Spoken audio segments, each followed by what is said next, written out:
छोटी रानी रुचि को बहुत प्यार करते, नीति को कम प्रेम करते थे। महाराज जी, एक समय की बात, नीति का बड़ा बेटा ध्रुव आया और पिता की गोदी में जाके बैठ गया। तो रुचि ने कहा, मेरी सौतन का बेटा मेरे पति गोदी में बैठा। ध्रुव को हाथ पकड़ के नीचे उतारा, बोले अभी तू पिता की गोदी में बैठने के लायक थोड़ी ना हुआ। अरे तू पहले जा भगवान नारायण की तपस्या कर, भगवान को प्रसन्न कर, उसके बाद इस शरीर को त्याग करके मेरे गर्भ से जन्म ले, मेरा बेटा बन, तब तू पिता की गोदी में बैठने का अधिकारी होगा। इतना सुन करके महाराज ध्रुव जी को बड़ी पीड़ा भई। मां की बात हृदय में लग गई। छोटा सा बालक ध्रुव भगवान के नाम का आश्रय लेकर के, जो मात्र 5 साल का बालक है, घर बार छोड़ दिया और भगवान की तपस्या करने के लिए मधुबन की तरफ प्रस्थान कर दिया। वृंदावन का प्राचीन नाम था मधुबन। इस सतयुग कथा सुना रहा हूं मैं, मधुबन। तो छोटा सा बालक जा रहा है तो नारायण को बड़ी दया आई। नारायण ने नारद जी को भेजा है। नारद जी आए, ध्रुव जी को समझाए, अरे ध्रुव, तू तो पिता की गोदी में बैठना चाहता है ना, चल मैं बिठाता हूं। बोले नहीं नहीं, अब तो मुझे भगवान की तपस्या करनी है, अब तो हमें उनको ही संतुष्टि करना है। बहुत प्रलोभन दिया, लेकिन ध्रुव जी के हृदय में कोई बात नहीं आई। अंतो गत्वा नारद जी ने बड़ा प्यारा मंत्र दिया ध्रुव जी को, द्वादशाक्षर मंत्र, ओम नमो भगवते वासुदेवाय। और महाराज, इस मंत्र का, क्योंकि बिना गुरु के कोई भव सागर से पार नहीं होता, दीक्षित जरूरी है। गुरु बिनु भवनिधि तरई न कोई, बिना गुरु के परमात्मा का साक्षात्कार नहीं होता। तो दीक्षा दिया है और उसी दीक्षा को लेकर के महाराज पहुंचे मधुबन और बहुत कठिन तपस्या करी। पहले भगवान के प्रेम में अन्न त्यागा, फल त्यागा, फिर पत्ते खा के रहते थे उसको त्यागा, फिर पानी पी के रहते थे पानी भी त्याग दिया, और तो और एक समय के बाद अपनी सांस को भी समाधि में लगा ले गए। कठिन तपस्या से नारायण का सिंहासन हिला और नारायण आए, ध्रुव जी के सामने प्रकट भय। लेकिन ध्रुव जी भगवान की भक्ति में ऐसे डूबे हैं, उन्हें पता ही नहीं सामने कौन आके खड़ा है, क्योंकि अंतःकरण में भगवान का दिव्य स्वरूप का ध्यान कर रहे हैं। सामने नारायण खड़े हैं, पता नहीं है। तो मेरे भगवान ने उनके चित्त में जो भगवान की छवि चल रही थी, जैसे उसको ओझल किया, वैसे ध्रुव जी की आंख खोली तो देखा सामने वही छवि जो हृदय में ध्यान कर रहे हैं। देखते ही ध्रुव जी की आंख और मुंह खुला का खुला रह गया, बड़ी देर तक खुला रह गया। मानो ध्रुव जी विचार कर रहे हैं कि मैं किस शब्द में भगवान की स्तुति करूं, मेरे पास शब्द नहीं है।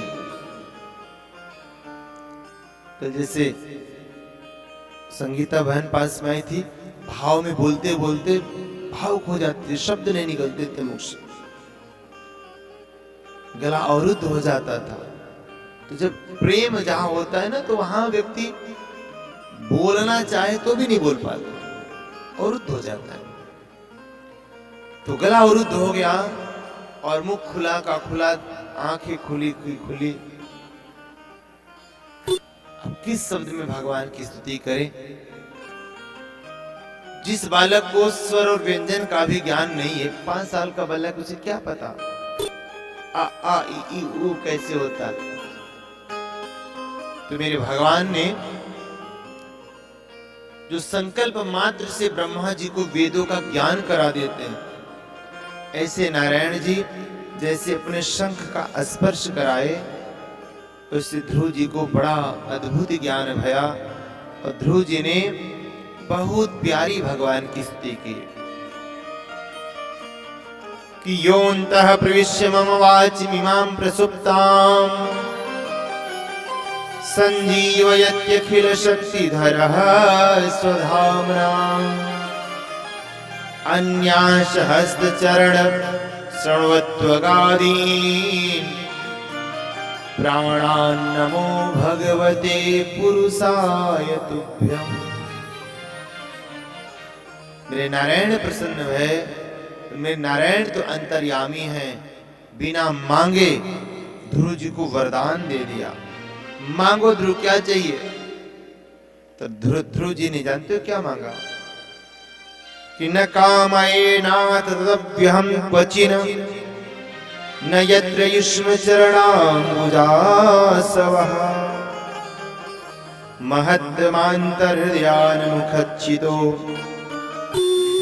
करणायुतमेश्मेवरः। ध्रुव जी ने कहा प्रभु अगर आप कुछ देना चाहते हैं ना तो आप अपने श्री चरणों की सेवा दीजिए बस। मेरे भगवान अंतर्यामी हैं। मेरे भगवान ने कहा नहीं नहीं ध्रुव जी, तुम्हारे मन में कुछ और भाव था जब तुम चले थे, तुम्हारे पूर्व जन्म के भी भाव थे। अपने चरणों की सेवा मैं तुम्हें दे ही रहा हूं, पर उसके साथ साथ मैं तुम्हें 36,000 वर्ष पर्यंत राज्य करने का आशीर्वाद देता हूं। वरदान दिया है। भगवान का वरदान पाकर के ध्रुव जी बड़े प्रसन्न मन से जब अपने वापस नगर में आए हैं तो पूरे नगर में घी के दीपक जलाए गए। किसके स्वागत में? ध्रुव जी के।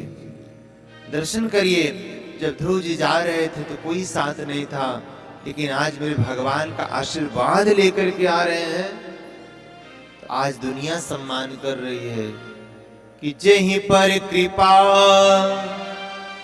राम की होई तेहि पर कृपा करहि सबको।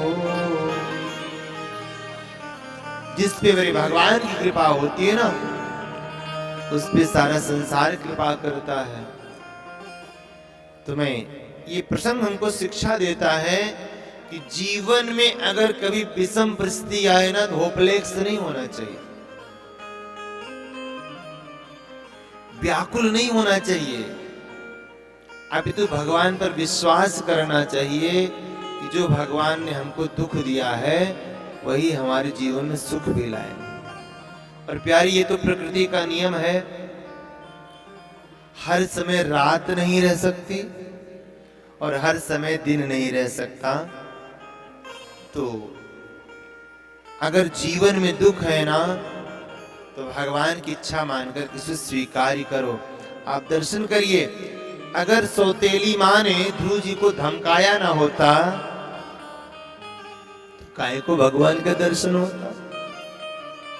गोस्वामी तुलसीदास जी की धर्मपत्नी अगर तुलसीदास जी को धमका ही ना होती तो भगवान की प्राप्ति कैसे होती है?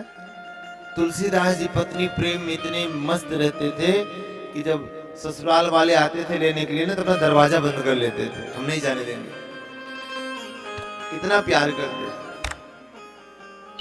तो उनकी पत्नी रत्नावली ने कहा कि हाड़ मास का देह मम तामे इतनी प्रीति जो होती रघुनाथ से मिट जाती भयरी।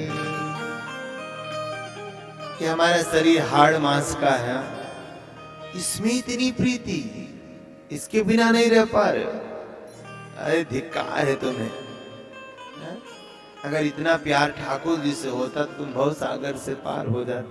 महाराज वैराग्य हो गया उनको और काशी में जाकर भगवान का भजन करके चित्रकूट में भगवान का दर्शन किया। तो कभी कभी किसी की बात भी अगर हृदय में लग जाती है ना, तो जीवन में परिवर्तन आ जाता है। बोलो राधे राधे।